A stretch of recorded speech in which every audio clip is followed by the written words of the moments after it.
Olá, seja bem-vindo ao programa Ação Nacional. Olha, estamos no mês de junho e tradicionalmente no Brasil é a época das festas juninas. E você sabia que essas festas estão recheadas de simbolismos católicos? Para explicar tudo isso, eu recebo aqui Evaristo de Miranda, que é pesquisador da Embrapa e também autor de inúmeros livros, inclusive este guia de curiosidades católicas, que é muito interessante, por sinal. Obrigado pela sua presença, Evaristo. Eu que agradeço a oportunidade, é um prazer estar aqui. Olha, esse livro é muito interessante, realmente eu tive a oportunidade de lê-lo e fiquei assim, muito curioso com todas as informações que você levantou diante desse livro aqui, né? Foram vários anos de pesquisa para você chegar até a autoria desse livro. Isso mesmo, também tive uma equipe que me ajudou, né? Porque eu tentei não colocar aí invenções, invencionices, né? Fake news, né? Não, o livro, o que está aí é trabalho de história, de geografia, e realmente ele segue o calendário e mostra como a Igreja Católica, né, preencheu de curiosidades o nosso tempo, o tempo de um ano. Aliás, é real isso, né? A Igreja Católica, o mundo católico, realmente ele é cercado de muitas curiosidades, né? Que a gente vive no cotidiano nosso e a gente nem percebe, né? Passa despercebido. Independente de religião até, né? Sim. Você pode ser ateu, não tem nada a ver com o catolicismo, você não consegue escapar do clima de Natal. Você não consegue ignorar a Páscoa, né? Você não sai fora do Carnaval, certo? Tudo isso, quem organizou, determinou e colocou no nosso tempo foi o cristianismo, né? Em particular os papas, né? E a Igreja Católica. Bom, mês de junho, que a gente vive muito essas tradicionais festas juninas, né? Existe muito simbolismo nessas festividades. Eu gostaria que você falasse um pouquinho sobre isso. Porque a gente vive a gente fala, olha, a tradicional festa, todo mundo já sabe, né? De São João, né? De São Pedro, né? Mas isso. Assim, existe também os símbolos dentro das festas. Eu gostaria que você explicasse um pouquinho pra gente. As festas de junho, na realidade, em outros países até se usa o termo correto, são as festas joaninas. Elas não são juninas, né? Elas são joaninas. São as festas de São João. Elas estão ligadas ao Natal, estão ligadas também à Anunciação de Nossa Senhora. Se você olhar, São João é dia 24 de junho, o Natal, 24 de dezembro, a Anunciação de Maria também, 24 e 25 de junho. Quer dizer, são exatamente os mesmos números. Por quê? São datas cósmicas, são datas cósmicas. Aqui no Hemisfério Sul, no Brasil, nós temos o solstício de inverno.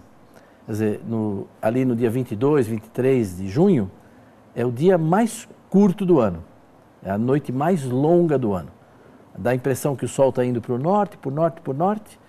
Então, ele vai indo realmente, aparentemente, para o norte. E nesse dia ele para de ir para o norte, ele estaciona. Por isso chama solstício, o Sol para. Para de ir para o norte e vai começar a vir para o sul. Então, é o dia mais curto do ano, a noite mais longa, e a gente ilumina ela com fogueiras, não é? O Natal é o oposto, né? O Natal é o dia mais longo do ano, aqui, para nós no Hemisfério Sul. Para lá é o contrário. Então, entre a festa de São João e o nascimento de Jesus, nós temos 6 meses. A nossa tradição católica, ela diz que Maria sabia que Isabel estava grávida, que ia ter um filho. E está lá nos evangelhos que ela ficou para ajudar a irmã. Então, elas combinaram assim, quando o nenê entrar em trabalho de parto, que nem a gente faz hoje, vocês me avisam que eu vou lá te ajudar, ela falou para... Não é?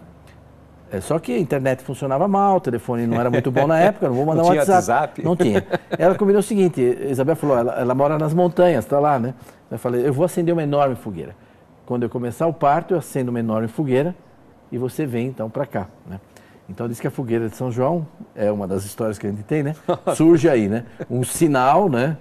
De luz, um sinal de fogo, né? Então São João está associado ao fogo e Jesus fala que o João Batista vai batizar na água, ele vai batizar no fogo. Então, essa dialética de água e fogo, e essa simbologia católica, né, que a gente tem no batismo, tem num monte de coisa, ela está muito presente, a fogueira de São João é isso. Só que tem mais 2 santos, né, que são meio compadres aqui na nossa tradição. O compadre Antônio, que, dia 13 de junho, Santo Antônio, um santo muito venerado, e São Pedro, no dia 29. A festa de São Pedro de São Paulo não é muito celebrada, assim, não tem tanta adesão quanto as outras, né? Dizem até que por isso sempre chove no dia de São João. São Pedro fica com inveja do prestígio de São João e manda uma chuvinha para atrapalhar um pouco a festança. Mas nós temos esse vínculo astronômico, com um fato astronômico, que é o solstício de inverno aqui no mês de junho e depois o solstício de verão, né? E já Nossa Senhora lá está no equinócio. de primavera, né, para o hemisfério norte, em março, né? Bom, nessas festas juninas que a gente fala, né, como é que é isso daí? Que tem a questão da fogueira, das bandeirinhas e tem as comidas típicas. Isso também está associado? Tudo está associado. A fogueira você estava falando. Tudo está associado, porque você tem uma ideia assim, nós aqui, só que a gente precisa ver o quanto a Igreja Católica foi capaz, e no Brasil, sobretudo os jesuítas, né, quando veio o povoamento do Brasil e a evangelização dos índios, eles estavam com as coisas invertidas, né? Porque junho é o mês da luz e do calor no hemisfério norte, e aqui é o frio e seco, né? Em dezembro, que é o Natal, que lá neva, Papai Noel, o inverno, nós aqui, verãozão total, né? Então as coisas são invertidas no hemisfério. Sim. E mesmo assim a Igreja Católica foi capaz de ressignificar os seus símbolos e dar uma nova dimensão para eles nesse período, né? Aqui coincidia justamente com o fim, você está entrando no inverno, é o fim do outono, fim de colheita de milho, de colheita de tudo, né? Então, os jesuítas, a igreja, né, trouxe todos esses frutos da terra, né? Então, não tem festa que você coma tão brasileiro, né, tão local, como na festa a paçoquinha. Junina. É o amendoim, exatamente, você falou, é o amendoim, o milho, certo? A canjica, essas coisas são tudo, a pipoca, coisa bastante indígena, né? Os frutos da terra, né? Os frutos da terra, eles são um anúncio, é o primeiro fruto que está surgindo, que é o da terra. E depois virá o bendito fruto do ventre, que vai ser o Cristo, né? No Natal. Mas nós temos uma esperança de frutificação, né? O próprio Santo Antônio, que se chamava Fernando, quando ele se tornou monge, que foi escolher o nome dele, ele tomou esse nome, que era um nome em desuso, ninguém chamava mais Antônio, era o nome lá dos romanos. Mas ele retomou esse nome, hoje é um nome comum, né? É. Mas Antonos, Antus é de antúrio, de antero, de flor. Antus é flor. Nous é nova. Nous, nova floração. Então, o Santo Antônio, ele... É uma nova flor. É uma nova flor, é uma nova floração que vem para as pessoas, né? A fogueira, com esse símbolo de iluminação, nas trevas tem a luz, a luz sempre vence as trevas. Seja um fósforo, uma vela, uma fogueira, o sol sempre vem. As trevas não competem com a luz. A luz chega, vence as trevas. Só que aqui nós temos uma tradição de fazer fogueiras diferentes. Então, a fogueira de Santo Antônio é quadrada. Você põe as madeiras assim, fazendo um quadrado, quem faz direitinho faz mesmo, quadrada, sobe aquela fogueira quadrada. Enorme. A fogueira de São Pedro, o quadrado significa a fertilidade. Tem todo o símbolo 4, né? Os 4 evangelhos na igreja, é toda a questão do 4, fertilidade. Fertilidade mesmo, fecundidade. A fogueira de São Pedro é trinitária, é triângulo. Você põe assim as madeiras fazendo um triângulo e sobe com um triângulo, que em geral afunila assim, né? É o triângulo, que é a trindade, trinitário, é o Papa com a hierarquia da igreja, então tem toda a coisa do 3. Coisa do Pai, o Filho e o Espírito Santo. Isso, é masculino também, enquanto Santo Antônio é feminino, o 4 é feminino, é os 4 lábios da vagina, o 3 é masculino, o pênis e os 2 testículos, o número 3, a gente sabe isso simbolicamente, então é o triângulo, né? Agora, a fogueira do São João, ela tende a ser redonda, para fazer um círculo, né? E esse círculo evoca o sem fim, o infinito, não tem fim, né? Então, o que está vindo aí vai durar para sempre, não vai acabar nunca mais. Então, e pular a fogueira tem um significado de renovação. Aqui muita gente joga móvel velho, põe na fogueira, antigamente se queimava até na rua, né? Coisa velha, porque estava começando um ano novinho, um ano novo, né? Então, a festa junina, eu gosto muito, eu acho assim, uma riqueza de símbolos, né? E tudo a gente foi dando significado. O rojão, que a gente solta um monte de rojão na festa junina, fogos, né? No Nordeste eles falam que é para acordar São João para ele vir para a festa, entendeu? Chamar eles para a festa, chama o santo para a festa, acorda eles lá em cima, soltando o rojão, né?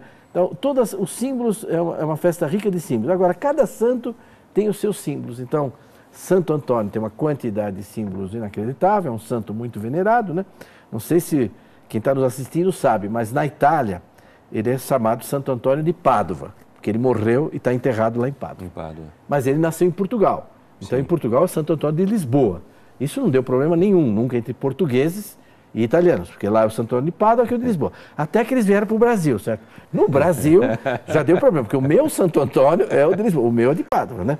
Mas para dizer uma historinha só, na Itália, você fala assim, San Francesco, San Giovanni, San Pietro, o nome dos santos. eles falam o santo, o santo, o santo. Não fala nem o nome. Fala o nome. O santo, eles falam. Se refere a ele assim, ele é tão grande, né? Ele é tão admirado, ele é tão venerado, que você se refere a ele como o santo, o santo. Eles falam, o italiano ele fala o santo é Santo Antônio, não precisa falar o nome. Os outros você menciona, né? Sim. San Gennaro, San Giovanni, San Francesco, tudo. Ele é o santo, né? Então é muito querido na Itália. E ele merece mesmo, foi um homem que fez coisas extraordinárias, Sim. Deixou centenas e centenas de páginas escritas, fez reflexões teológicas e foi um grande pregador. O maior pregador da história da igreja. O maior pregador da história da igreja. Foi ele. Com certeza. Bom, tanto que as pessoas associam muito ele à questão do santo casamenteiro, né? E é verdade, porque tem fundamento histórico. Né? Tem um fundamento histórico. Ele era jurista e ele conseguiu mudar as leis lá na Itália porque as moças pobres não conseguiam se casar por causa do dote. Você tinha que ter dinheiro para casar sua filha, né? Porque o casamento era homem. A mulher precisava arrumar um casamento para ela e o pai quase que pagava. Quanto mais dinheiro tinha de dote, facilmente você casava. Se você não tinha dote, você não conseguia casar. Ele mudou essa legislação, não vamos aqui entrar em detalhe, mas ele fez mesmo mudança na lei. E com isso, as jovens pobres conseguiram um casamento, conseguiram se casar. Então, começa a história assim, que ele efetivamente tornou possível o casamento de um monte de jovem que, por ser pobre, essas moças não conseguiam se casar. Como ele pegou experiência nisso, ele foi sendo requisitado no assunto e tem mostrado grande competência na matéria. Por isso, recomendo. Quem está querendo um bom namorado, uma boa namorada, recorra a Santo Antônio, porque o casamento que ele arruma é bom. O casamento que ele arruma, não é que pediu ele arruma qualquer coisa, não. Às vezes, quando demora, é porque ele está procurando a coisa certa para dar certinho. Mas ele é muito eficiente nisso. Muito bom isso. Olha, e é uma coisa interessante. Como é que começou essas festas juninas? De quando? O início delas mesmo, porque, na verdade, aqui no Brasil você está falando que é mais ou menos uma festa pós-colheita, né? Isso. Que a gente está vindo do verão, né? Isso. Indo para o inverno, Isso. outono, inverno. Isso. Mas quando começou realmente essa tradição da festa junina? É daqui ou ela veio da Europa? Não, ela veio da Europa, né? Ela veio com o povoamento português para cá, né? Portugal tem uma grande tradição nela. Mas ela já vem na Europa também da Idade Média, né? Ela tem toda uma história. E vem lá atrás, né? de outras festas dos pagãos, que eram festas ligadas ao solstício, né? Se pegar monumentos pagãos de pedra na Inglaterra, em vários lugares, são pedras alinhadas para quê? Para mostrar o solstício, né? O solstício lá na Europa, lá em Israel, lá na Grécia, lá em Roma, lá o solstício é o dia mais longo do ano. É o sol mais longo do ano, né? Então você tem túmulos na Irlanda, no Neolítico, que a luz do sol só entra dentro do túmulo naquele dia. Vai lá no fundo, ilumina lá no fundo, porque o sol sobe bastante o suficiente para entrar ali naquele lugar, né? Aqui é o contrário, né? Aqui é o dia mais curto do ano, né? E a gente, rapidamente, os jesuítas trouxeram isso para a iluminação. A fogueira, como enfrentando essa noite longa, nós temos a certeza, eu sou a luz do mundo, né? E é o irmão que chega. O brilho nas trevas. O brilho nas trevas, e é o primo, São João, que traz essa iluminação. A festa está ligada a ele, né? São João, ele também é tido como o padroeiro, o protetor das grávidas. Então tem muita mulher que se dirige. Agora, protetor para grávida não falta na Igreja Católica. Nós temos São Geraldo, né? Temos outros santos, além de Nossa Senhora, que em várias acude as grávidas, né? Mas ele é associado também a isso porque a mãe dele teve essa gravidez na velhice, né? Na velhice, uma coisa inesperada. Eu acho tão bonito na história de Maria, o cardeal Martini escreveu um texto sobre isso, que é a tentação de Nossa Senhora, né? Então, qual foi a tentação de Nossa Senhora? Quer dizer, Deus chega, ela tem uma visão de um anjo que fala que ela vai ter um filho com Deus, certo? Uhum. Né? Quer dizer, depois o anjo vai embora. Você fala, é a coisa mais maluca do mundo, né? Eu tive um sonho, eu tive um delírio, mas imagina que eu vou engravidar sem conhecer homem, de Deus, mas que história é essa, né? Como é que eu posso verificar isso? Tem um elemento verificável na fala do anjo. A Isabel, que é sua prima, estéril e velha, né, idosa, está grávida, né? Então ela vai para lá e fala, bom, se isso é verdade, eu tenho um jeito de verificar. É ir lá visitar a Isabel. E essa velha, se ela estiver grávida, tudo isso é verdade. Então você imagina no caminho a tentação dizendo para ela, mas que absurdo, você vai passar ridículo. Como você vai chegar lá e perguntar uma coisa dessa? Né? Que coisa mais absurda. O que você está fazendo? Volta para trás, desiste. Então, ela foi o caminho todo atormentada por essa dúvida, né, talvez. E quando ela chega, que ela simplesmente chama a Isabel, antes dela falar qualquer coisa, o que a Isabel fala? Bendita é você entre as mulheres, porque quando você falou, ele estremeceu no meu ventre. No meu ventre, nas minhas entranhas. Olha né? que isso. E ela pronuncia o Magnificat, né? Porque ela fala, olha, é verdade. É verdade. É verdade. O que vai acontecer. Eu acho belíssima essa história. Isso é uma história, né? Do catolicismo, da nossa tradição. Então, São João é um santo muito querido e que vai ter essa tragédia. A gente sabe que provavelmente no começo do cristianismo, João tinha muito mais discípulo que Jesus. E também quando Jesus morreu, provavelmente ainda tinha muito mais gente que seguia João que Jesus. E houve todo um caminho para fazer tudo isso juntar numa coisa única, né? E tem exegeta, gente que estuda isso, discute, etc, né? Porque tem várias discussões entre os discípulos de Jesus e os de João. O próprio João manda perguntar se era ele mesmo, se não era outro. A gente vê, mas vai tendo uma bela convergência. E tem essa frase tão bonita de Jesus que fala, né, dos nascidos de mulher, né? Não tem ninguém como João Batista, né? E que morre ali tragicamente, né? Degolado. Degolado. Né? É uma coisa... Bom, a gente precisa ir para um rápido intervalo, a gente volta já.